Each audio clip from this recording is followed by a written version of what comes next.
Hello everyone, তো আজকে যেতেছি গাম সাই বাবার মন্দিরে শিরজি। তো তোমরা দেখতে থাকো। তো গাড়িতে বয়ে যাচ্ছিলাম, অনেকটা বোর, গাড়ি ছাড়তে আসলো না, তারপর ছাড়লো, তারপর হইলো হের সাথে দেখা, তারপর গাড়িতে বয়ে একটু নাড়াঘোড়া করতে আসলাম, তারপরে যাই পড়লাম বাবার মন্দিরে। শিরজি সাই বাবা মন্দির, তোমরা সবাই একবার যাইও। অবস্থান হয়েছে আমতলি। তো ঢুকলাম, মন্দিরটা খুব সুন্দর।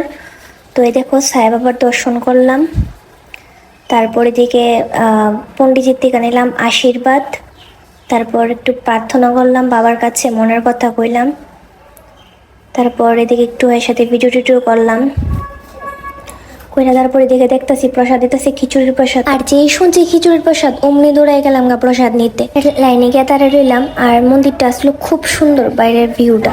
হ্যাঁ, প্রসাদ লইতে তো দূরে যেতেছে বলে দূর দিয়া। প্রসাদ মানে তো দোকানের জিনিস।